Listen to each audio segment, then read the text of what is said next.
Dun, dun, dun, dun, dun, dun, dun, dun, dun, dun, dun, dun.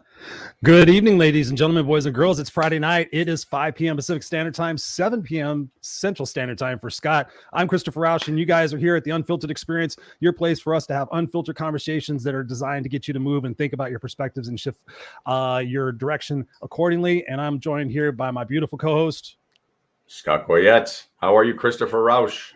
How are you? I am good. I am good. If I'm being honest, I'm in a lot of pain right now. I've had for the last 3 or 4 days. I felt like somebody took a baseball bat to my right side of my right kidney and my right hip. So yeah, unfortunately, that's been bothering me a little bit. I just went outside and hung upside down, did my exercises, did my stretching, did my breathing. So I'm like, all right, we're gonna go for it. So sitting here for an hour will be challenging, but I will grit my teeth through it because I'm excited about the conversation we're gonna be having tonight. But how's your week, man? We haven't had a chance to talk all week.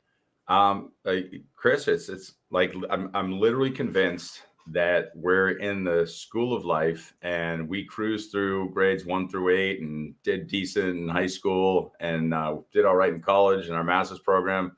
And I feel like this is the PhD because the shit that's been thrown at us just nonstop. I mean, you just had a friend, in his life. I mean, it doesn't end. It's like the second I go, I don't finish the breath. I'm like, you've got to be kidding me. So this is what I've started to do. You know how 5 years from now, you look at all the things you're going today and go, it's just part of life. I'm literally just fast forwarding to 5 years, speaking from that future state, no matter what is happening. And I'm going, well, it's just a messed up, thing that's going on here. And I'm going to be all right. And it's working, but I'm not sure if I'm actually going insane or I'm just really doing a great job at managing. Isn't that funny? Kind of, yeah, it's kind of funny. You're kind of like, am I okay with this, or am I starting to actually lose my shit? Yeah, like, am I about to go full jack? Was it Nicholson? In The Shining? Like, am I going to do that? I don't think so, though. I think I'm okay. I just, it just keeps coming. Coming, so. Just gets exhausting. You're just like, okay, when is it over? I think that's you and I have talked about this so many times. Like when we're kids, it's like, oh, you do this real hard, you do your job, you pay your bills, you have a family, then you get to retire and everything's easy. It's like there's never, there's portions of our life that are easier, but there's always going to be challenges and obstacles that we have to rise up to, and especially in the world today. I mean, geez, it's more chaotic than ever. I think it is. It's chaotic, and you know what I think there's an amazing beauty to realize. I would like to use the word exposure. The more things that we have, because in our minds we're successful. You have one home, you have two homes, you have some toys, different businesses or whatever. The more stuff you have, which we've defined as being successful, the more opportunity for failure within those things. And so what's happening, I think, is the world is saying all this stuff that you thought was so important and all these friendships and connections, everything that we've connected to, the world's shaking those things and saying, how are you on your own when all this stuff gets a little crazy? And we're learning that. So we're getting some answers. It's overwhelming, but at the same time, there's always a beautiful lesson in every single thing if we can sit and look at the lesson and move forward, even the craziest things. So like you, whether it's dealing with pain, dealing with a random flood in your house, dealing with somebody who's passed away, just keep moving. How I always put the comment on almost every social media thread, keep swimming, Dory. I love that. It's the best line ever. Keep swimming, keep swimming, keep swimming, keep swimming, keep swimming. You got to keep doing that. No, I love your attitude. I mean, and it's so true. I mean, it's really, real world or first world problems. I was talking to somebody the other day and they were talking. I said, what do you think your problems would be like for somebody in Haiti? Mm-hmm. And they went, yeah. I'm like, listen, I just found out that they want you to take pictures of them because they don't have a mirror. They never see what they look like. And I was like, that's a little bit different than what we got going on here, but you're right. I mean, but it's still, to your point, there comes a point where you're just like, okay, how much more can I take? And that's, to the point where I've told people, if you guys are new to the show, it says here, what doesn't kill me only makes me stronger. That's not a henna tattoo. That's something I put on my forearm in, I think, 2016, because I was going through some dark times. I was like, I just have to remind myself that any challenge, any adversity, any opportunity is time for me to grind. It's time for me to build muscle. It's time for me to learn the next lesson, to be able to teach other people what it is that I've learned so far. So yeah, it's so true. It's just about perspective. And I'm excited for the conversation tonight because we're going to be talking with an amazing gentleman that I met on Clubhouse. We've had lots of conversations. You're going to dig the shit out of him.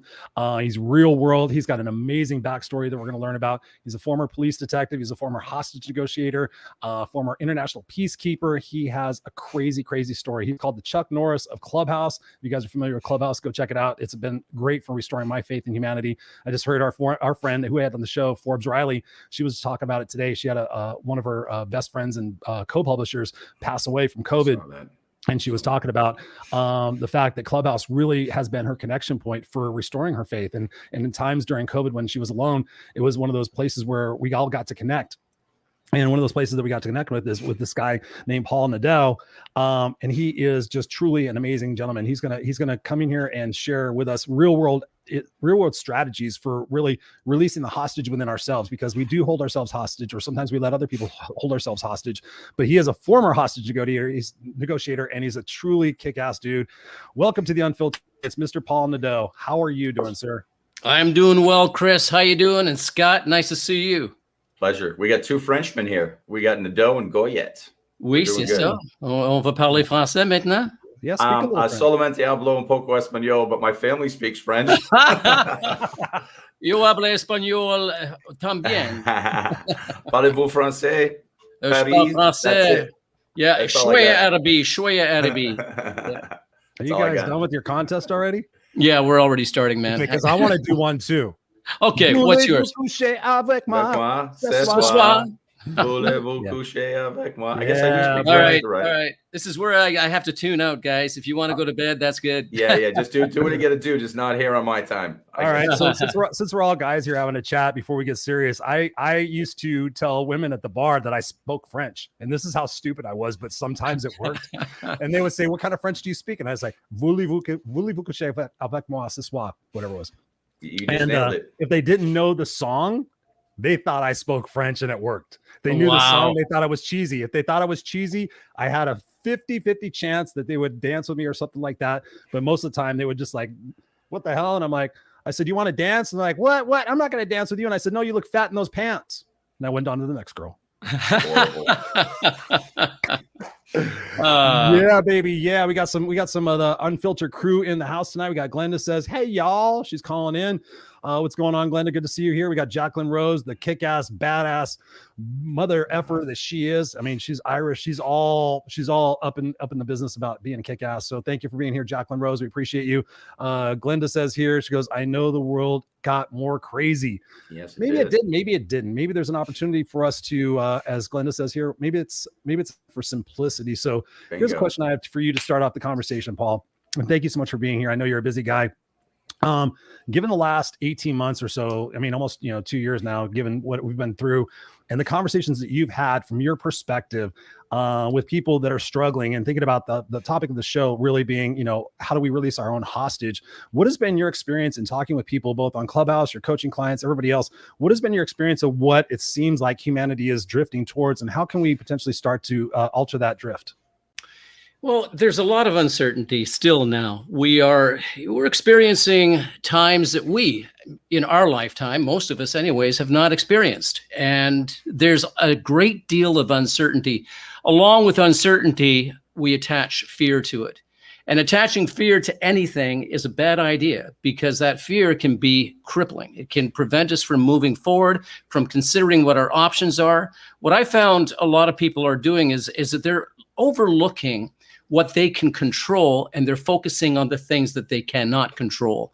For example, when COVID-19 first hit, a lot of people were concerned, of course, and rightfully so, that they might catch it, that they might pass away, that somebody that they knew might pass away. So those were real concerns.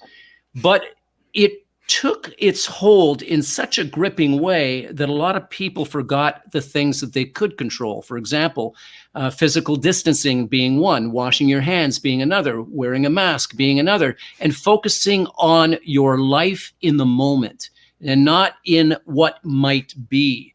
And I think that that's one of the big things that people kind of fall back on, is that they're thinking of the things that are not within their control at the moment, and they're forsaking what they can control. So my conversations on Clubhouse have been a lot about that. It's about let's take a look at our time zones, because as you know, in Clubhouse, there is there's world time zones. Good morning, good afternoon, good evening, right? That's how we greet ourselves, because we don't know what time it is in somebody else's world. However, in our own, there's the past, the present, and the future. And the past is something that has gone by and we cannot go back and change it. The future hasn't yet been written. We can write a great future for ourselves, but it still hasn't been written. What we can do is we can focus on this very moment as being one of the most important, if not the most important moment of your life. And it is for me. Why? I get to share this moment with you two great gentlemen on your show. How great is that? This present moment is amazing. Yeah, I'm all with you, man. Or like, Chris and I talk about this all the time. I've been preaching mindfulness and getting on stages for years, talking about presence being the gift. The present moment is the gift. And so let's sit and talk about that for a minute, because one of the things that I see time and time again is when we tell people, embrace the present, a lot of people still don't totally understand what that means. Because I know when I'm sitting after a speech and, you're at the happy hour and somebody's saying, what do you mean mindfulness? I heard you, I get you, but I don't know that I fully get it. And so I'll say things like, what are you thinking right now? Are you here? Are you thinking about picking up your kids? Are you thinking about, did I pay the hotel room bill? Did I do, what are you really doing? So talk about some ways that people can become more present, and what does it mean to truly embrace this moment and not just be somebody worrying about the future or wishing they were in yesteryear of the past? Okay. Yeah. And that's a wonderful question, Scott. Thank you so much for that. Well, I believe that each and every one of us have great opportunities every day to be the best version of ourselves, to step into our greatness. The problem is a lot of people don't think about that. So they start off their day by chance. As I woke up, okay, I'm going to clothe my body, eat a breakfast, go to work, and handle whatever bullshit comes my way, and just try to make the best of it so that I can wait for the weekend, have a few drinks, maybe go on that holiday once a year and just live this so-called life. What if we were to start our days off intentionally? And I'm going to get to the present moment in just a moment. But if we started our days off intentionally, number one, you wake up. I am grateful. Look, I've got a roof over my head, guys. Mm-hmm. I actually got clothes on my back, and there's food in the fridge. So I'm pretty lucky. I've got people who love me. I get to go on shows like this. I get to live a life. I'm not in dire need of anything right now. So I am grateful. The moment you wake up, be grateful for what you have, for the fact that you woke up. That's a great start. The second thing would be to set your intentions and your mantras. What is my intention for the day? Well, Paul, you're going to have a fantastic day. And if I'm speaking for you, Scott, you'd look at yourself in the mirror and say, God, Scott, you're such a handsome dude. Things are going to go your way today. You're going to nail it. And I look at Christopher. If I were sitting in your shoes, do the same thing. Hey, Chris, you're such a good thing's going your way. Nothing is going to step in my way and make my day any worse. It's not, because this is a great way for me to start it. So that's how we set our mantras for the day, by being intentional. And I tell people there are two closets in our mind. I'd like you to visualize two closets. On the one side of your mind is this very dark closet. It is filled with regret, shame, loss, whatever it is that you went through in the past. That door, that closet door, should stay closed. Problem is, we poke our face into it every once in a while. It's like being in a horror movie and the door is knocking and knocking and knocking, and some people go, well, let me open it. No, that's a horror film. Right. Hey, you know what's going to happen. You do. Ever seen some of those horror movies where a family just walks or buys a house? They go, isn't this beautiful? And then all of a sudden, if there's ghosts coming from everywhere, what do? They don't pack up and leave. They try to figure it out. And then one by one, they're killed. So that closet, I do not want to step into. The closet I want to step into is a closet of beautiful attitude. And that is a brilliant closet filled with beautiful garments. So you pick that attitude for the day. I pick servitude. I pick love. I pick hopefulness. I pick whatever beautiful garment I can wear on the inside. Then I pick my outer clothing. Now, how does that serve the moment? You've already prepared yourself for the moment. That exercise that you did in that morning ritual of yours that took, 5 minutes? 6 minutes, maybe. Mhm. Maybe you want to do a little bit of meditation too. Wouldn't that be great to start off your day? So that prepares you for the moment. Somebody cuts you off. You've already set your mindset that nothing is going to get in my way. You may get that flinch just for a moment and go, you know what?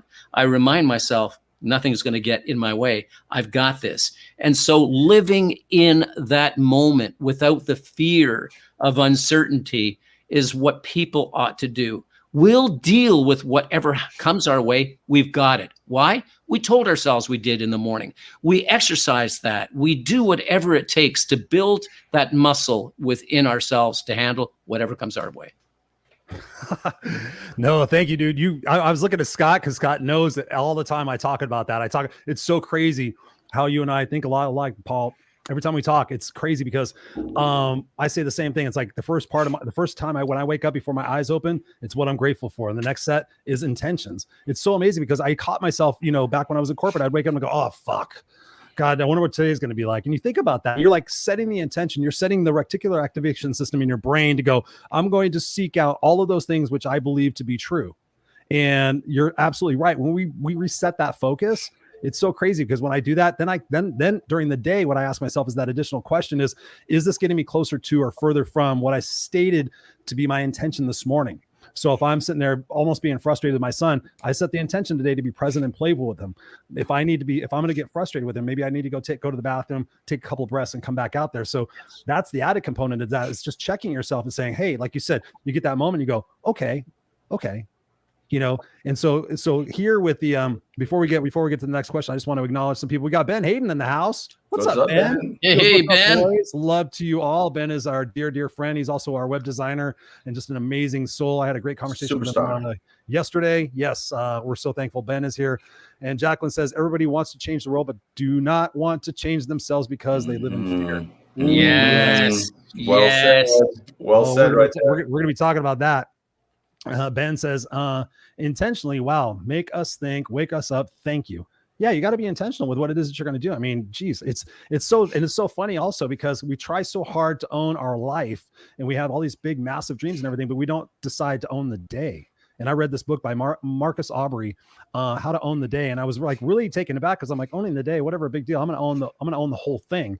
But really, if you wake up and you say, listen, I'm going to own today because today is what I have. Back to your comment before, we have moments. And I'm convicted of all the time talking about how many different moments that we have and to be in those moments. And I force myself to be in those moments. But tell us about your journey. Because I think this is important for now that we got people joining us, whether you guys live or on the replay. Thank you guys so much for being here on the Unfiltered experience. So talk to us a bit about your journey because I've heard parts of your journey, but I would love for everybody to know this beautiful human being that's sitting in front of us, who's very articulate and very knowledgeable. I watched your TEDx speeches. You're an author of books. I mean, you are a tremendous individual. You've had a lot of experience, but I know part of your backstory, and I think that's super important for people to kind of dig into to see where you've been and where you're at now. So tell us a little bit about that story. Sure, Chris. Before I do, I just want to set out a few trigger warnings. There is a lot of violence. There's a lot of domestic violence in the story that I'm about to tell you. So if violence and domestic violence triggers you, it might be a good idea not to remain tuned in for at least 2 or 3 minutes and then tune in afterwards. I was raised by a very violent alcoholic father who used to take out his frustrations for how his life turned out on us children. When I say us children, my older brother, myself, and my mother as well. And the beatings were severe. And my father, he just was not capable of love. That's what I understand it to be. He had been abused himself just as badly, if not worse, than he abused his children and abused his wife. So it was regular. It was expected to get beatings and severe beatings. And I remember my dad did all kinds of terrible things, like he'd bring kittens into the garage that he had collected from across the neighborhood. And in front of me, he would say that the population of the cats in the neighborhood were too big and that we had to do something about it. And so at the age of 6 and 7, I watched him mutilate, kittens in front of me. He used to lock me in a trunk of a car and drive me for hours locked in this trunk. And one day when I was about 7 years old, he took me out of the trunk. We were in this farm land, and there was an old house in front of me. And I remember stepping out of the trunk, and by his side, terrified. The thing was spooky looking to start with. It was a summer's day. And I could hear babies crying from the house, behind the house. And it wasn't just one baby, it was several babies. And I was so terrified and frightened. And I remember just clutching onto his pant leg as he started walking towards the house. Now, we didn't go to the front entrance of the house. We went towards the back of the house where the cries were coming from. And there was this big cement garage that the cries were coming from. And I remember as I was getting closer, the cries were getting louder and louder. And then finally we got to the door, and here's a 7-year-old me, terrified. And my father opens the door and pushes me on the inside. And what he had taken me to was a slaughterhouse. There were pigs hanging from the ceilings being slaughtered and butchered right in front of my eyes. And I don't know whether he was trying to toughen me up, or if he just wasn't thinking, or if he was that ill. And so I just remember seeing this. Again, the number 7 really plays a significant, piece in my life, because it was at the age of 7 that I remember lying on the floor after one of the beatings and looking up at my father and thinking to myself, when I grow up, I'm going to be a policeman so I can arrest you and people like you. And I really felt that was a feeling in me that I wanted to see through.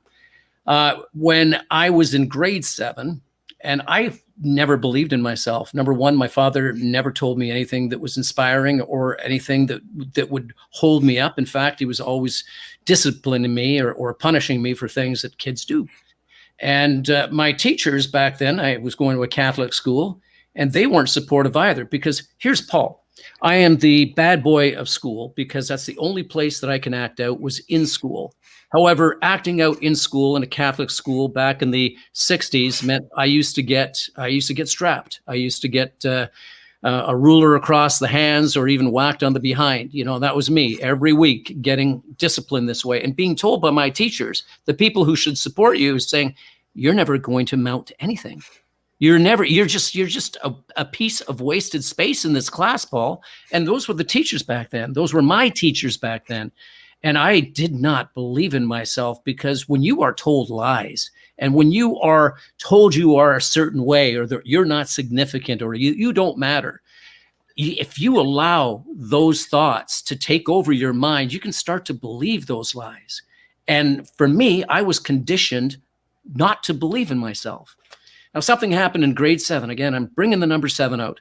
In grade 7, there was a teacher, and he announced to the entire classroom, he said, we're going to have a test next week, and I expect everybody here to pass, except for you, Nadeau. I already know you're going to fail. Now, I'm in grade 7. I'm starting to like girls, and for the first time, I think I felt so humiliated. Now, I had been laughed at, I had been bullied, but this was a moment in time that just hit me to the core. I felt so ashamed. I went back home. I did something that weekend that I had never done before, other than the fact that I cried most of the weekend. I opened the books and I started to try to focus and study something I wasn't familiar with, because I never applied myself to do it. So I locked myself in that room. I cried, I studied. I went the next week, I wrote that test, and I had those two competing voices in my head. The one voice saying, you know the answers, Paul, you're doing good. And the other one saying, oh, no, you're going to fail, just like you always do. And we have those competing voices. Which one do we feed? Well, I was feeding the one of loss, regrettably, that I was afraid that I wasn't going to pass this test. I wrote it, handed it in. A couple of days later, as was customary, this teacher used to call out the student with the lowest grade to the front of the class. And I want to give you guys one guess who that person usually was. Can you think? You. Yes, that would be right. You got it. Number 1, 100%. Way to go. So I'm waiting, and I'm getting out of my chair just as the first name is being called, and it's not me. So I sit back down. Second one, I'm getting ready. No, it's not me. Third one, fifth one, 10th one. Out of a class of 20, 25 kids, I'm not being called halfway through. My classmates are looking over at me and going, what the hell happened? Yeah, and I'm going, know. I don't know. And so I'm thinking to myself, oh my gosh, this is going to be terrible. Again, those competing voices. Number one, you passed this, dude. You passed this. I think you did good. And the other one's saying, oh, you know what he's going to do? He is going to humiliate you so much. He's going to make an example of you, and he's going to take you and he's going to rip you apart. And I'm thinking, oh no, what's going to happen? Comes down to three people. My cousin Lise, who was a sweet genius, and another girl by the name of Giselle. Those two used to compete for the highest grade in school. And me, I'm in the middle of these girls. And the next person to be called up was my cousin, leaving Giselle and I to be called. And then I was called. And I got the second highest grade that day. Yes. And that's how I received it. I received it. And I walked up, and I'll tell you guys, it used to be the walk of shame. I took that paper and I held it so close with the biggest smile on my face. It's like, I thought it was like I was winning an Academy Award or something. Right. But it was a pivot point. It was a pivot point for me that in grade 7, I thought to myself, if I can do this, what else can I do? And from that moment on, I challenged myself to remind myself that I was worthy. And what I say is to take my mind and remind it. I reminded myself into believing that I can take on everything. And what happened?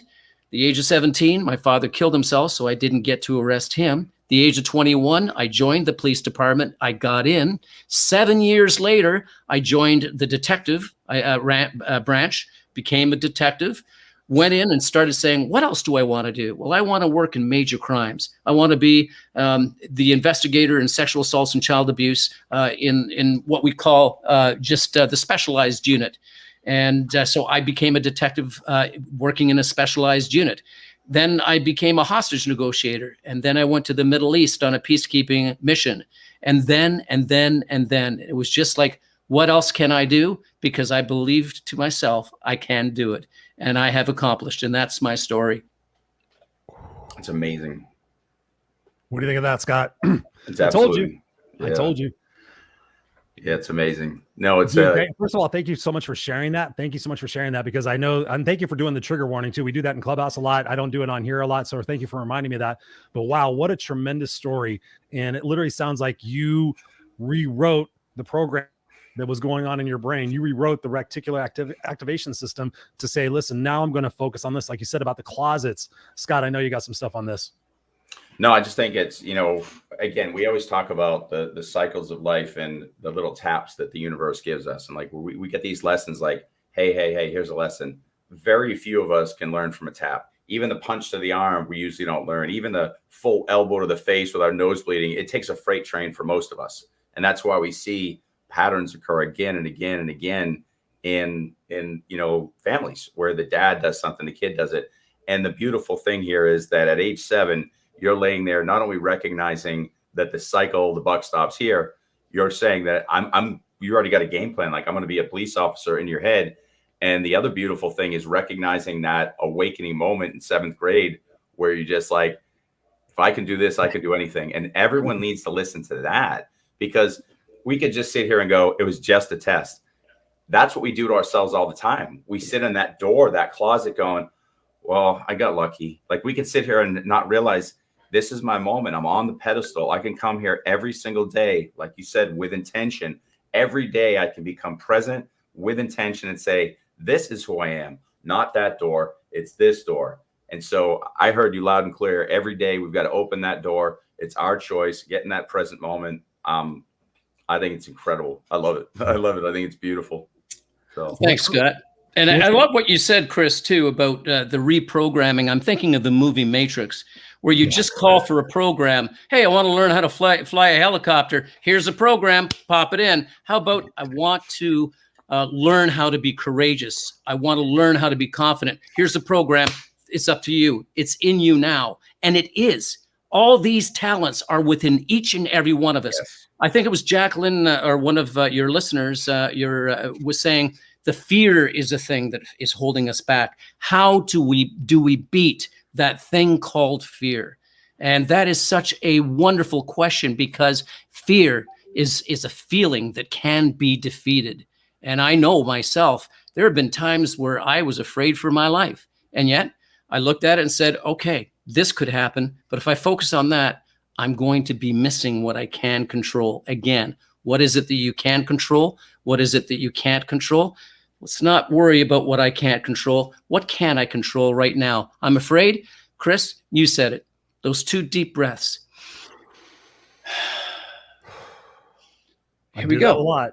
Yep. This is like on Home Alone when little Kevin says, as he's, this is it. Don't get scared now. When the bad guys are coming, you got to say, this is it. Don't get scared now. You can do this. You're ready. If you're prepared, you're ready. How do you get prepared? You prepare your mind in the morning. That's preparation, folks. That's like getting ready for the big meal. You're preparing everything. You're putting it all together. When that fear comes, you've already prepared. You know what you're going to do. Why? Because you programmed yourself. You put that matrix program in and you said, I got this. And you step in and you have got it. That's You're not passionate about this, are you? No. You know what? Just wait until I'm passionate about this. Oh, I'm going to get you fired up. I want to take some comments here real quick and give you guys a chance to get a drink. Ben Hayden says, Chris is double fisting drinks. Yeah, buddy. Yeah, one of them is a creamsicle martini. So that's a creamsicle martini in honor of Ben. And then this one is vodka. That's a full bottle of vodka. No, that's my water. I'm just giving Ben some shit. We're glad you're here, Ben. We're glad you are rocking and rolling. I had a great conversation with him the other day. Glenda says, this like lesson to Chris and Paul are twins. We're twinsies. We're all twinsies. We all have great mindsets. Glenda says the only way to change the world is to work on your attitude and work on self and be the person you want to be and being positive. Glenda's been with us for quite some time here, a part of the Unfiltered experience.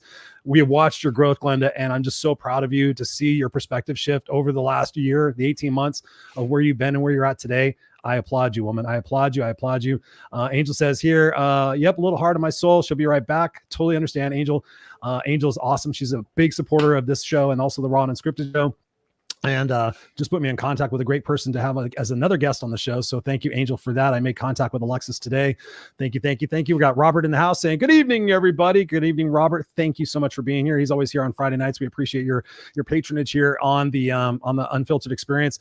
I have to tell you, I have 2 shows. We have the Unfiltered experience and I have Raw and Unscripted. On the Raw and Unscripted show, I opened the show and I said, hi, this is the Raw and Unscripted Unfiltered experience. I combined, I set them like interchangeably. We've done that a few times where I had the wrong back screen out. There's too many things going on. I'm like, blah, blah, blah, blah, blah.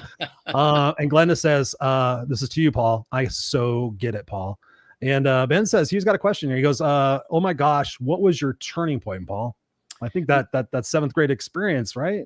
That was my turning. That was my pivot point. And that was the moment that I started to believe in myself. Remember, people are going to say things to you and not everything that you hear is the truth. Oh, yes. A lot of people are bullies. Hurt people hurt people. Healed people heal people. Mm-hmm. I was healed. That trauma that I experienced in my past, I left it in my past. If I go to visit it, it's just to remind myself of how I graduated from that. And things don't always happen to you. Sometimes they happen for you. Now, how could this abuse have happened for me? Let me ask you that question. When I asked myself how it could have happened for me, had it not been for the suffering that I endured at the hands of my father and the insults that I took from my teachers or whatever, maybe I wouldn't have become a cop. If I wouldn't have become a cop, I wouldn't have saved so many lives. I wouldn't have been the person I am today. I don't know where I'd be. So that happened for me. And when we take a look at some of the events that have happened in our life, let's ask ourselves that question. Who have I become? Or how have I changed? How have I strengthened from what I've gone through? And Rocky says it so well in his speech to his son.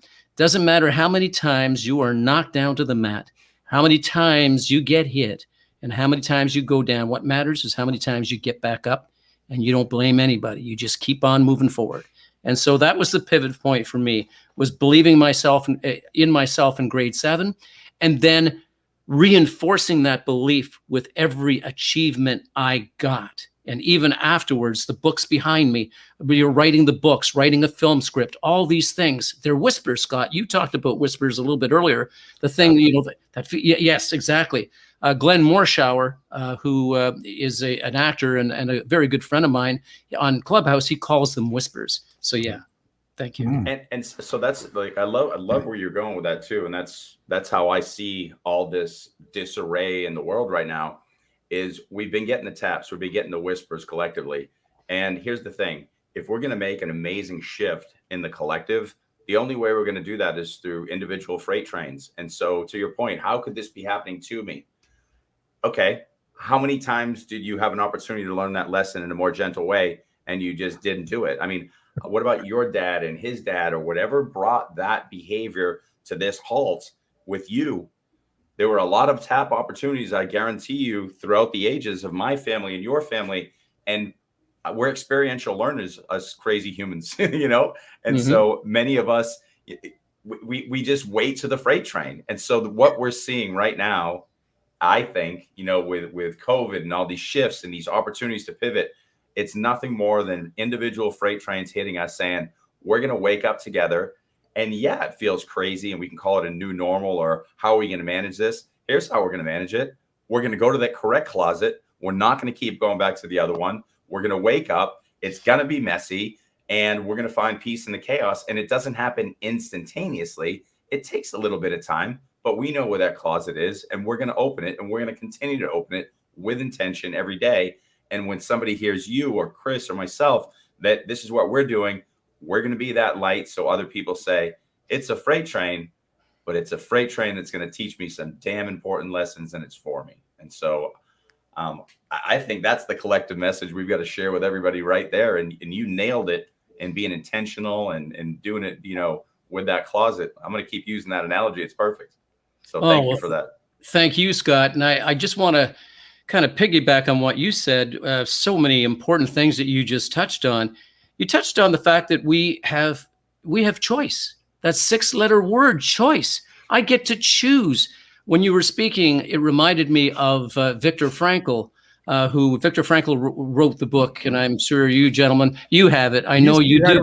My shoulder, but I'm reading it again. It's actually in my bedroom nightstand. It's usually right there, dude. Swear to God, Paul, it's right there. It's always I'm reading it. Yeah. It's Man's Search for Meaning, in which Viktor Frankl says that between stimulus and response, there's a moment. And in that moment, we get to choose how we respond to what happens to us. And I'll tell you, we are lucky here in North America, are we not? Regrettably, so many people are, it seems that there's so much division in our countries right now. People are divided against each other. But let's take a look at Afghanistan for a moment. We've seen those horrific videos of so many Afghan people trying to jump on a plane that's taking off and dropping to their death.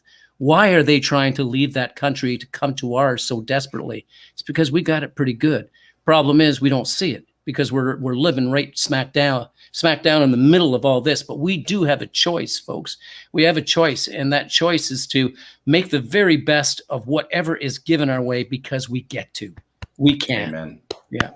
Amen. Ooh, I want to get some comments here, and then I'm going to ask you another question. I want to go dig a little deep and before we move forward. So, thank you. Let's see. I think Ben had a comment up here. Let's see, where did it go? Let's see, where did it go? Sometimes I can't see right. Oh yeah, here it is. Ben says here, thank you for being you. You are an inspirational to realize at a young age what needs to change, how to set your goals and achieve them. We need more people like you. Absolutely. Thank you so much, Ben. Robert says here, embrace it. Robert says also, hey, what's up? Glenda says, thank you for what said, Chris. You were most welcome, obviously. So it's funny when you were mentioning sevens. As you were talking, Paul, I don't know if you were doing this, Scott, but I realized 7th grade was when I dropped out. Mm-hmm. I was 17 years old when I got my shit together and decided I wasn't going to go to jail or in a cardboard box. And then at 27, I was thinking about this. I'm like, oh, I only got 2. But then I remember at 27, that was like my best year. It was like I figured myself out. I was about to graduate I was in my master's program, I think. I was in the process of trying to buy a house. My corporate career was going good. And I just remember 27 was like the kick-ass year. I don't have any sevens after that, I don't think. But it's crazy how you mentioned that. But I want to go back to, okay, so 7th grade, you start to realize, turn the corner on yourself, but you still have another few years, if I remember right, I can't do the math, with your father. What changed from that point and when you were in the 7th grade to the time when your father passed? Did things change? Did you start to stand up to him? Did it stay the same? What shifted for you in that relationship? Yeah, not too much, regrettably, not too much. My father, the beatings got less as I got into my teen years. And I think that I must have graduated. I don't know what it was, or he was slowing down. But the relationship was, I was always his favorite. Go figure. And, and as his favorite, I was trying to please him so much. And there was still that fear in me that I had to outgrow. And, but from all the things that he put me through, guys, again, I'm looking back at that and saying those things happened to me, but they also happened for me, because he sent me out when I was about 13, 14 years old to find a job so I could pay room and board. And I learned how to speak to adults and get jobs like that. I learned how to really be self-sufficient. And I think I'm striking a chord with you, Chris, because you had to go through the same thing. When you're out on your own and you need to prove yourself to yourself and to everyone else, you step up, or you should step up to the game, or you won't win. And so I really had to challenge myself. So I was never without a job. At the age of 16, I had cash to buy a car, and I had jobs. And guess what? I was delivering prescription drugs when I was 16 with hair down to my shoulders. Why? I asked for the job. And I started working on a suicide hotline when I was 19. Wow. And so, yeah. And so I just stepped up to every challenge and said, I can do this. And I gained that confidence of being able to communicate with adults. And I believe that also, no, I know that. I'm going to change that. It's not only a belief, it is a fact that has helped me to communicate with people, which made it easier for me to become a police officer, which made it easier for me to actually get a witness or a victim of crime to tell me what had happened to them, even the horrific details, or to walk into a room in which somebody was accused of murder and have that person tell me that they did commit the murder. So all these lessons that we think, oh, poor me, I'm going through this. No, it's not poor you. It's like, what lessons I'm at? Yeah, there you go. Right there. That is correct. So yeah, you know what? The relationship changed.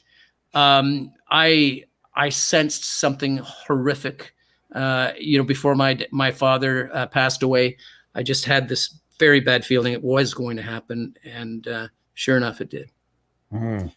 Can I go back to something that you said, Paul? Because I just got a feeling when you said it. You said that you were his favorite. We live in the in the ego and the mind so much, and I'm sure you're a believer of the whole idea of alignment and really just living in the heart.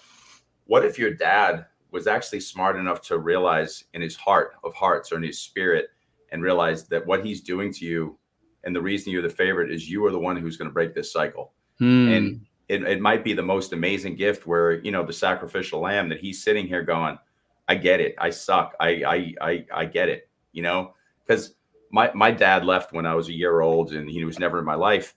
And at first, people like, oh, aren't you mad that he left? What a deadbeat dad. And I'm like, but him leaving was what made me able to, break. Like I had to, either he had to do something really bad or leave, not just kind of go through the motions. Cause I go, that's what it's like to be a dad. So not having that there was an amazing gift. And people call him like a bad person. I'm like, no, the best gift you ever gave me was not being there. So I just wanted you to think about that. Cause when you were speaking and I was like, he's you're the favorite. I bet he saw that in his own heart, that you were going to be the one to break these cycles and help break the cycles for others, and doing the things you do with police work and everything else, suicide hotline and all that. So, Scott, I love what you just said. I will add this, as far as I'm like my story. I've got 2 brothers and 2 sisters, and we all turned out great. My one brother is a lawyer. My other brother's a pastor. And both my sisters work with healing the elderly and serving the elderly. So we all broke that pattern. But I love what you said about maybe in his mind, he was training me for so much more. And I don't know. I can't read his mind. but you struck something in me that I'm going to have to reflect on. Thank you, Scott, for that.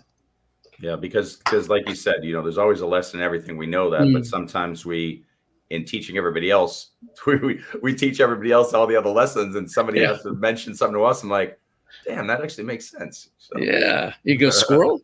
What? Squirrel? What? Well, yeah, that could be. There you go. Well, I mean, it goes back to what you said before is the choice. And what I want to do now, because Scott, you just asked the question that I was going to ask is, what's your relationship now with your brothers and sisters? Do they turn out as well? So we got that answer. So a lot of what Scott and I talk about on the show is like, not dealing with the symptoms of situations, right? Often we diagnose them. Oh, I'm going to deal with the symptom. We go to the doctor, they deal with the symptom. They don't really deal with the root cause.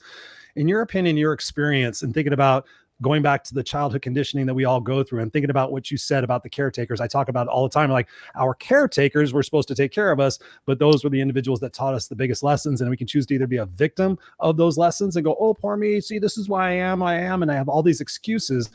Or we can dig into the root cause of the problem and extract that root and be able to, like you said, reframe our perspective about our past to say that it happened for us and not to us. What do you think? What can we do to help the viewers and the listeners, whether listening live or on the replay or on the podcast? What can we do to help them start that journey of being able to be aware, to be accountable, and to start taking action on what it is that they can do to unfuck themselves? Oh, what a great question, Chris. And I'm going to start off by saying something that I talk about in my book, and it's just about self-examination. Right. We need the Socrates said that a life, how did he put it? An unexamined life is a life not worth living. Well, it really is a duty of ours to examine our life, where we've been, where we are, and where we want to be. And so when I examine the past, that's where I've been. And I do not dwell on the past, because to me, dwelling on those past hurts, the things that happened to me, and I'm not kicking therapy. It's so very important, where I couldn't go back and just relive the experience, have a therapist just say, well, let's dissect this a little bit longer. For me, no, I do not want to. I see what happened. I recognize what I can take from it, and I'm going to leave it there.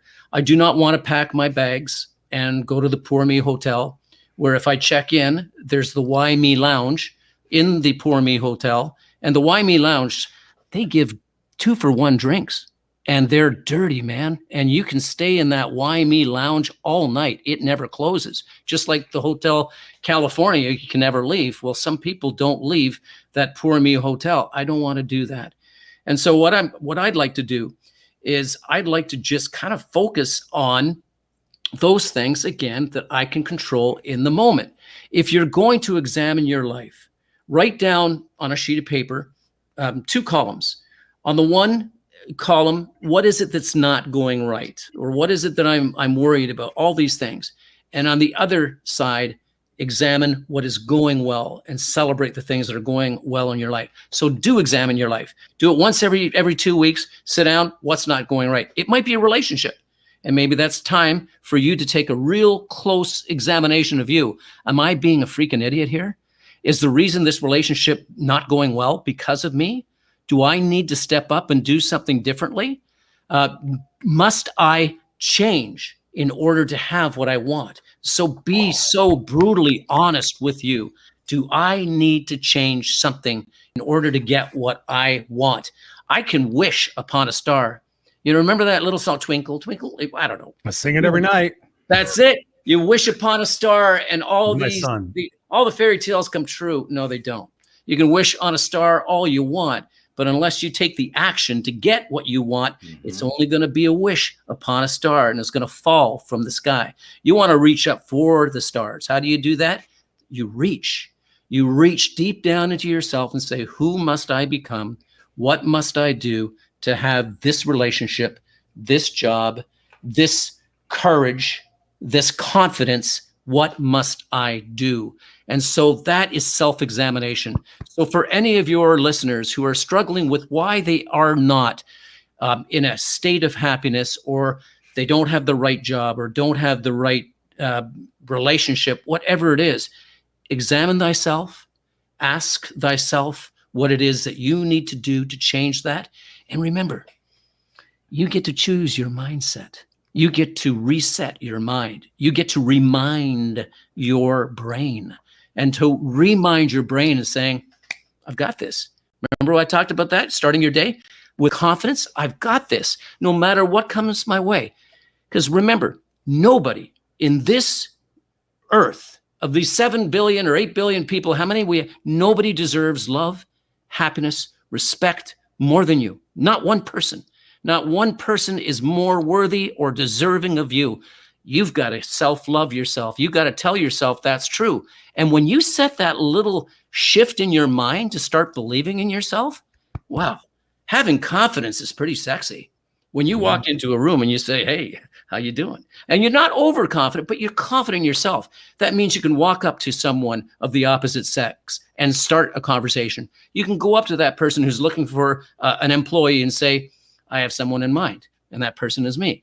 You can have that confidence. It makes all the difference in the world. So examine your life would be my short answer. I just gave you my long one. So I love what you're saying here, Paul, too, because I think a lot of people are waiting for that magic moment. They're waiting for it, and they don't realize that the magic's inside of them, and they create that moment. You created it in 7th grade, and they might be listening right now. Somebody's here and going, yeah, but I can hear you. There's something different in you. You're different than me. People like to say that, say everybody's different. And it's this simple. You know this as well as I do, and so does Chris. If you think you're confident, if you're confident and you think you're amazing, you're right. If you're lacking confidence and you think you suck, you're right. It's that simple. Henry Ford. Your mind creates it. Those are the 2 doors. And so I just want people to really hear that loud and clear. Your moment was self-created. You're talking about the fact you did that with the test. Somebody can create that magic starting right now. It's their choice. You don't have to wait and say, I don't know. Tomorrow, set your intention. Do exactly what you're saying. You nailed it. So thank you for that, because I think all of us need to hear that. And actually, I do have a question of one thing that you said in there that I do want to get an answer. What do you think about, I know you're not like denouncing therapy, and I'm right there with you. Like there's something for everybody. Do you just think it's different with everybody? Because some people like to take that deep dive and do the full analysis of all their stuff. Like you, I can look at it and say, that's behind me. I'm going to the other closet. I'm totally with you. Yeah. And I'm like, why am I going to go do that? And some people swear that that's the healing process. What do you think about that? Is it just different with everybody, or? Oh, I do believe, Scott, and what a worthy, wonderful question, because I do believe that it's different for everybody. It's where you're at in your mind. And I'm not knocking therapy. I think it's amazing. I just, when I hear people have been in therapy for years, I have to step back and go, so you're choosing to be a victim. Yes, you're going back, and the doctor's taking you through the killing of the kittens. Over and over and over again. How many times must I see those kittens being killed in front of me for me to realize that this is not a good place for me to be? That's a room I want to step out of and leave behind where it belongs. So it's different for everybody. And remember, there are so many different therapies for people. There's music therapy. There's exercise therapy. There is going on Clubhouse therapy. There is having this podcast with you great guys therapy. It's all these things that if one thing doesn't work for you, it's okay. And maybe the therapist that you're talking to isn't the right one. Go on to find somebody who is. And remember one thing too, folks. I love the movie Good Will Hunting, and Robin Williams and Matt Damon. And Matt Damon has been the victim of such abuse at the hands of of abusive foster father. He blamed himself for the things that happened to him. And so many people are walking around carrying this blame, is that if I would have been a nicer boy, if I would have been a nicer girl, if only I would have done this, if only I would have done that. It's not your fault. It's not your fault. It's not your fault. It's not your fault. Ooh, to that point, let's talk about this. Let's talk about that since it's right here, but then I have another question for you. Talk about that process of forgiveness. Talk to us about that process of forgiveness of ourselves and what we might have thought we can blame ourselves for. Maybe because I was a bad kid, my dad treated me wrong. Talk to us about that forgiveness process and the surrendering of that guilt. Yeah, blame and shame is they are two big enemies. They're like two terrible wolves, blame and shame. Oh yeah. Well, listen, folks, you're not the person that you were a week ago. You're not the person you were 5 years ago. We are imperfect people living in an imperfect world. We're going to make mistakes, and we are going to have to take a look at those mistakes and say, yes, I accept accountability for that, but I am not that person anymore. I am standing on the shoulders I was yesterday.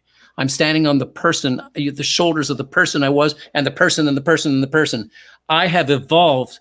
There are no failures in life. There are simple graduations. Is it okay? You know what? That was a rough one, and I need to shake my head. I was not the person I should have been, but let me not blame and shame myself. Let me just become stronger as a result of that. I see it. And I am reminding myself that I am a better version of the person I was just yesterday. And if I'm going to compare myself to anybody, compare me to me yesterday. Yep. Am I a better man than I was? Yep. Ooh. Love it. Yeah. Love it. Paul, I want to be respectful of your time. We usually go about an hour, but I have a few more questions. Is it okay just to keep going just for a little bit? Absolutely, man. I'm here. Okay. So I'm thinking about this. You know, it seems like, okay, after you made this decision in 7th grade, you're like, going to turn your life around. You shifted your perspectives. You became a police detective, became a hostage negotiator, international peacekeeper.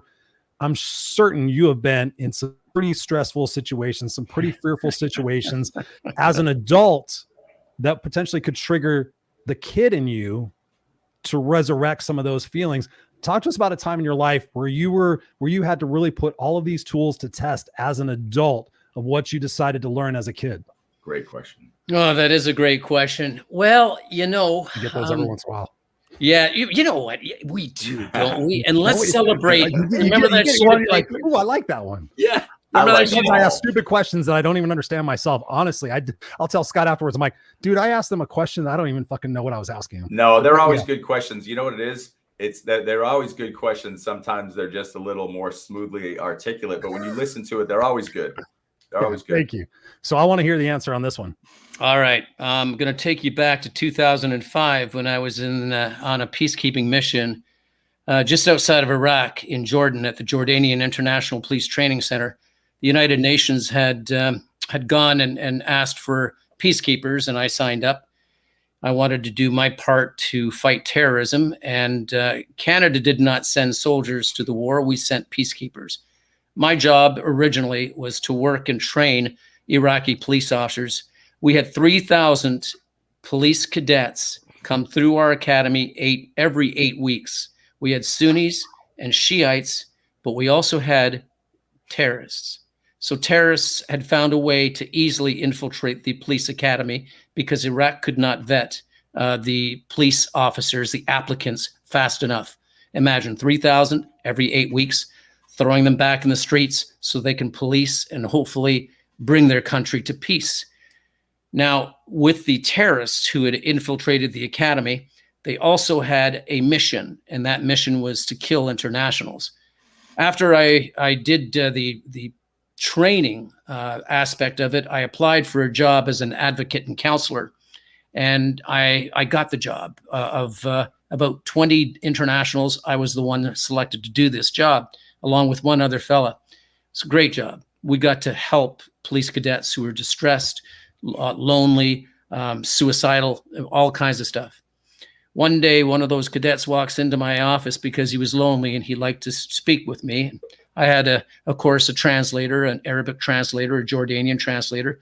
And he says, Mr. Paul, there's going to be an attack on the academy and internationals are going to be killed. And I said, well, thank you. And he says, well, the attack is going to come from within. I don't know when. And so I went to our security department who had already heard of it. I believe even Canadian contingency had heard about it. But when you're on mission, you cannot go home. It's not like, hey, there's going to be danger here. So I think I'll just take the next plane. I'm going to skedaddle. Yeah, I'm going to get That's it. No. You know what? We're talking about, that bravery that every one of our soldiers has to face every day. And I had to pull on that bravery and remind myself, number one, what I'm doing here. Okay, this is it. Don't get scared now, Nadeau. It's part of the job. Just be alert. About 3 or 4 days later, I had arrived at the academy very early because that was my job. I had to arrive before the other instructors. We didn't live on the academy grounds. We drove in from Amman to this private, this secret academy in the middle of the desert. It wasn't so secret. You could see it from the street. We were thought a missile was going to come in and just blow us up. That would have been headlines for Al-Qaeda. Anyways, 3 or 4 days later, I'm walking from the director's office with my partner, a Finnish officer by the name of Jarmo. Beautiful man. I love this guy. He stands about a foot taller than I, and the sun's just coming up. Let me paint a picture for you. The sun is just coming up. It is almost 7 o'clock in the morning, and we're walking through the desert, and we're about 250 feet away from our building, when from behind another building came about 40 armed cadets, insurgents, who had gathered with rocks and sticks. They didn't have guns, fortunately, but they came and they rushed my partner and I. So there we are standing, surrounded by these cadets who were all yelling and screaming and talking at the same time and ready to bash us open. And I remember my partner kind of looking down at me, and he pats me on the head and he says, "This is going to hurt, little buddy." And I looked up at him and I said, "Yeah, it is." And I had to remind myself of all those lessons. Okay, what do? You face whatever's coming your way and you give it everything you got. Mm-hmm. There's certain things that are not within your control, but what can you control right now, Paul? You can go out fighting. And that was the decision I made. They grabbed us and they started to beat us. And I remember thinking to myself after getting hit, this is it. This is the last day. I'm never going to see my girls again. And that brought a tear to my eye. And I just remember fighting. And as this was going on, as they were kicking and grabbing us, I heard one voice from behind everybody going, "Mr. Paul, Mr. Paul." And he started to shout something in Arabic. And no sooner did he do that, I'm on the ground, I got these stars going on in my head, but everybody moved away from us. And from behind the crowd, when I finally was able to focus and take a look at who had stopped this attack, it was one of the cadets that I had taught in my classroom about 6 weeks earlier. He had not finished his tour. He was one of the terrorists. And he saved my life. He put a stop to that. He walked up. He reached down. He grabbed my arm. He lifted me. Somebody else did that for my partner, Jarmo. And he looks at me and says, "Mr. Paul, it's time for you to go. It's not going to be a good day." And so my partner and I were allowed to leave, and we put a stop to the attack because we alerted all the internationals to stay off the grounds, and we got out with our lives. And so I brought all those lessons that I had learned about the things that I can control, and to not worry about the things I couldn't control, and to make a conscious decision as to what I was going to do in the final moments of my life. So I'm sitting here because a terrorist saved my life. And that is one of the lessons that I bring out to so many people. Because during our pre-interview, Chris, you and I were talking about two of the most important lessons that we feel that we can share with the world. And the first one that I would like to share is that we are more similar than we are different. No matter what it is, that the person's color of skin, their religious beliefs, their sexual preferences, no matter what, they are more similar to us than we are different. So why don't we treat them the way that we would want to be treated ourselves? Why do we not recognize that this man here saved my life? Why? I think I know why. Because I had treated him with dignity and respect. My second lesson, you get what you give. If you give someone love, compassion, healing, they'll give you love, compassion, and healing in return. If I say, "Hello, Scott, how you doing, man? You doing okay?" You're likely to say the same thing to me. And if I do that with you, Chris, you're likely to do it. But if I go and I give one of you guys a finger and say, "Hey, screw you," you're probably going to do that, or much worse, to me. Why is the world in such division? Why don't we just treat each other the way that we want to be treated? That's me. Amen. Thank you. Amen. We're with you on that one, 100%. Thank you. Paul. I'm going to speak for Scott. You got to come back on the show, dude. It's already an hour and 4 minutes. I feel like we're just getting started. You and I have talked. You and I have been on Clubhouse in so many different rooms. We're part of the Transformational Badass event, speaking in Cancun. That's been postponed right now due to COVID, but we're going to do the virtual event. We're still going to do the after event, but man, seriously, thank you so much for being here on the Unfiltered Experience. Thank you for being you. Thank you for sharing your vulnerability, your authenticity. It is. I mean, Glenda says right here, she goes, "It's about what you can control." And I've been telling people that so many times lately. I'm like, can you control the fact of what the government's going to do? Are you writing are you doing things? Or are you just sitting there increasing your stress level, increasing the anxiety, increasing the stress on your relationships and everything else that's going on? What can you control? What can't you? You're in the moment. You're in this moment. I can control this moment. In this moment, I choose to be positive. I choose to be with you guys. I may fall down the stairs after this. I may get hit by a car. I may have an aneurysm. I may have something, but we have the ability to be in these moments. And when you stitch those moments together, ladies and gentlemen, when you stitch those moments together, that creates an amazing life. It's not about where it is that you're going to get to. It's not about playing the someday game, which you kind of said before, Paul. It's something I say all the time, every day, all day. Like, so many people are sitting there hoping, wishing, and praying that someday something's going to change external to them that's going to cause them to have the energy, the confidence, the whatever to change. But ultimately, we only change usually for one of two reasons: because we want to avoid pain or we want to gain pleasure. And that specific example right there, man, really lends to the fact that each and every one of us, no matter where we're at or who we're dealing with, has an opportunity to share the positive sides of humanity, to really look and examine and say, you know what, if we sat down and talked about what it is that we disagree about, we would probably find that we agree more than we actually disagree. It's just the method and the perspective of which we're coming at it. Yes.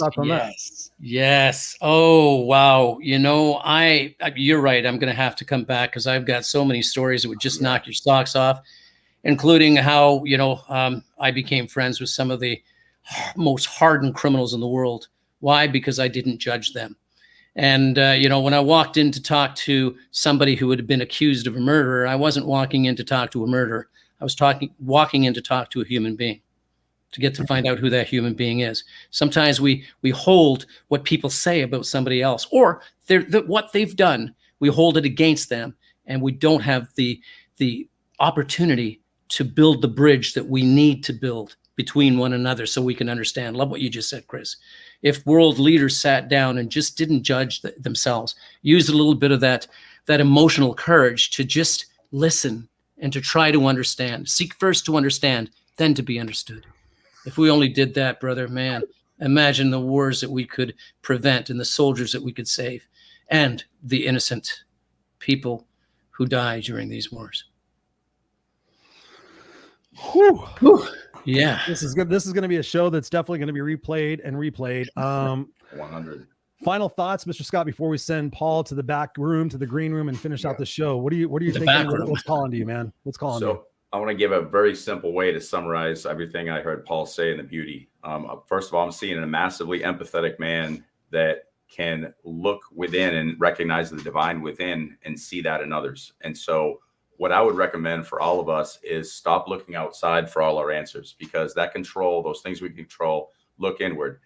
If we're created in the image of universe, creator, God, whatever term you want to use, then we've got to look within for those answers. So Viktor Frankl, Paul, Chris, myself, we're all going to say the same thing. We've got everything in there. You were talking about the downloads, the programming. How do I get courageous in this moment? It's in you. It's just access. It's not somewhere out in some, it's in you, period. So recognize the divine within yourself. Make sure that you recognize that in others. When you go see a person, not a murderer, a person who murdered, it's still a person. What the heck brought them to that space? By you understanding that person and being compassionate with that person, maybe that's the freight train to end their cycle. Maybe you can be a part of that process.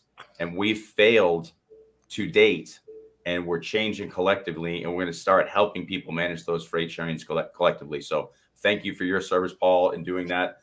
Again, like I always say, Chris, thank you for being a part of that. And I will continue to be a part of that as well. So thank you, guys. Thank you, Scott. Absolutely. Great words, Scott. We have, so many different thank yous. We got Ben saying, thank you, Paul. We got Glenda saying, thank you, Paul. Jacqueline saying, thank you always for Love the Real Deal Talks. Ben says here, nothing better than a little unfiltered experience. Thank you, Ben, for being here. I know you're taking time away from your family, so thank you for being here. Glenda saying that, right? Not your fault. That is so true. Yes, it is. Yes, it is. Angel sitting there saying perfect. And Glenda says again, it's all about what you can control. And yes. Where can people continue the conversation? Where can people get to know Paul just a little bit better? Well, thank you for that. I just want to add one thing before I give you that. Nobody's coming to rescue you. No. Rescue comes from within. Nobody can give you happiness. Happiness comes from within. How can you get a hold of me? Just check out a couple of my websites. I've got J. Paul Nadeau. Just put it. Yep, there you go. You just posted it there. Thank you very much. The other one is my podcast. It's called Inspire Us. And if you just go www.inspireus.ca, you will see some of the amazing guests that I've had on who have gone through everything from being born with no limbs to being athletes to people who have lost everything and rebuilt everything. You're going to see inspiration in these people. Some were hostages and kept hostage for years. And so these are people who triumphed no matter what was served them because they chose to make something out of nothing. So there. Thank you guys for having me on. It's been a pleasure. Certainly a pleasure. Thank you very much, ladies and gentlemen. Paul Nadeau, thank you. We're going to send you to the back room. Don't go anywhere. We want to have a conversation with you before we head out, but you got it. Close out the show. So thank you, Paul. Thanks, guys. Scott, what a pleasure. Chris, absolute pleasure. Always a pleasure, man. Always. So there you have it, ladies and gentlemen. Another episode of the Unfiltered Experience with Christopher Rausch and Scott Goyette and our special guest, Paul Nadeau. What a powerful hour. I mean, literally, I could sat there, Scott.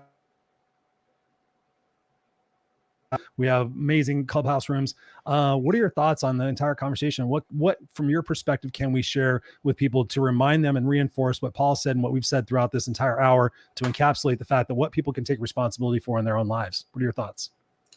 Yeah, so let's make it super simple. I always break it down. I mean, if somebody listens to the last 2 minutes of this is what I want you to walk away with. Paul gets the concept of empathy. Paul gets the fact that we're all human beings. We come from different experience, and when we start to look from human to human, the fact that Paul can look at his own dad and say, in all of this, he's still a human. What can you learn from? What does this freight train teach us? So I would just realize that empathy is crucial. I would realize that you can control what you can control. Your choices are super important. And you've got those two closets. You've got one with all the past, and you can sit there all day long of saying what could have been or had been or hurt, or you can say, I'm going to open this new closet of a beautiful day, and you can create it. So I would end it on that. Get into that closet, jump out of that closet, do whatever you need, but get in that super closet, make that your closet. Jump out of your closet, motherfuckers. Jump out of your closet. Ladies and gentlemen, wherever you're at, jump out of your closet. Yeah, do that. No, I can agree more, man. This has been one of the shows this is the stuff that I dream about when we have shows, like a great conversation, a great back and forth, a great exchange. Got great people here joining us with this. So I just want to sit there and say thank you to Angel, to Robert, to Glenda, to Ben, to Jacqueline, to all the people, Angel. Yeah, I got Angel. You guys have just been amazing. Thank you so much for being here, whether you're live or on the replay. We appreciate you guys. Even if you're on the replay, if you have questions, please ask those. Myself, Scott, or Paul will definitely answer those questions. So people have things going on Friday nights, and you guys can always be here, the Unfiltered crew. So if you're watching this on the replay or listening to this on the podcast, thank you. Please submit your questions. Let us know what we can do to help you and to move yourself along a little further. We just appreciate each and every one of you, the part of our Unfiltered crew. And just to reinforce again, each and every moment, ladies and gentlemen, we have the opportunity to go, is this working for me or is this working against me? Is my mindset, is where I'm focusing on, is that the energy where I want it to flow, or do I want it to flow somewhere else different? And we didn't get a chance to talk about it, but I wanted to talk about free will tonight. We all have the opportunity to make a decision at any point where we're at. And I've proven this statistically by myself. It's like when I was smoking, I just want to test the fact that if I decide right now not to pick up that cigarette, will I pick it up? And I made the decision and I didn't pick it up. I did the same thing when I drank. It was like, well, I still drink, but when times I've quit, it's like, do I need to pick that up? Yes or no? No. It's like when I quit doing Percocet, when I quit doing pain medication, that was one of the most challenging different things to quit. I quit it twice. I haven't had them in over a year, but that was like, cause your mind is just so many things, but there is still like he was saying, Viktor Frankl talks about that nanosecond between what it is that we're thinking, what it is that we're doing. You have that opportunity to go, I'm not going to pick it up. I'm never going to pick it up again. That's how I quit smoking. I just had my buddy Lee. We did 75 hard. He stopped smoking. He had been smoking for so many years. It's like, I said, what did you do? And he goes, honestly, Chris, I just decided I wasn't going to do it anymore. And it's amazing. Ladies and gentlemen, boys and girls out there in viewer land, we make promises. We make promises to people we love. And if I were to ask you in person, like, who do you love the most? My mom, my kid, my husband, whatever it is. If you made a promise to that person, would you keep it? Yes or no? Most people say yes. Oh my God, without a doubt. But yet, ladies and gentlemen, we don't make promises to ourselves. Or if we do make promises to ourselves, we loosely keep them, and then we don't hold ourselves accountable because we use the excuses. We use that we're in a victim mindset, or this is going on, or this is going on. I was just talking to my coaching client yesterday, and I had to get in her shit. I said, listen, she goes, well, I've got this. And I'm like, well, you had that, and then you had that, and you had that. And guess what? You're still going to have this, and you're going to have that, and you're going to have that. It's never going to stop, ladies and gentlemen. It's in these moments that you decide whether the fuck you're going to be a victim or a victor. It's in these moments where you decide you're going to continue to hang around the people that don't serve you, or you're going to get around different people. We talked about that last week on the show. We talked about team. You know, who are the people that you trust? Who are the people that empower you? Who are the people that hold you accountable? And who are your mentors? Who are the people on your team that are going to tell you the truth? Who are the people on your team that are going to say, yes, you can do this. Yes, you've been through a lot of stuff. And yes, most people would think it would hold them down, but you could be the person that can change that positioning. And to Paul's point, I think about my situation. I think about what I grew up with. And I think about my mom was sent here to teach me so many lessons in an early part of my life that I got to choose to say, listen, I'm not going to turn out like that.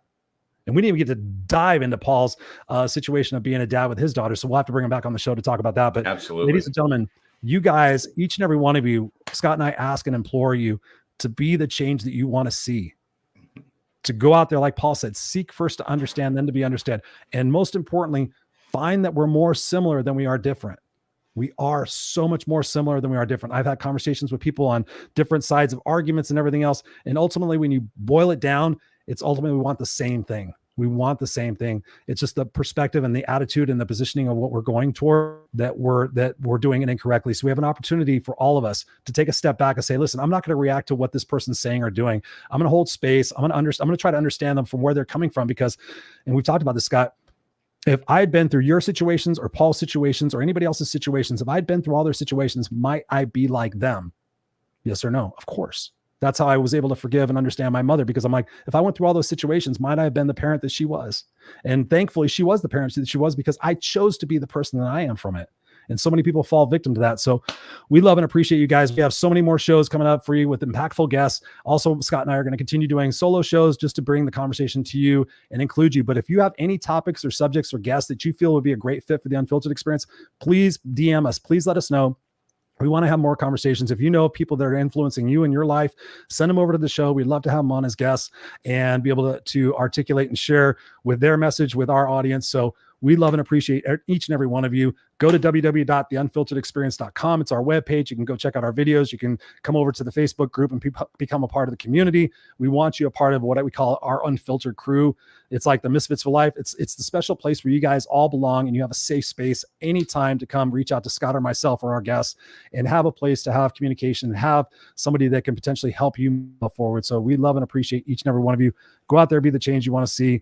We're the Unfiltered Experience, and we love you guys. Go out and have an amazing weekend. We'll see you next time, next Friday night. Put it on your calendar, 5 p.m. Pacific Standard Time. We love and appreciate you guys. We'll see you next time.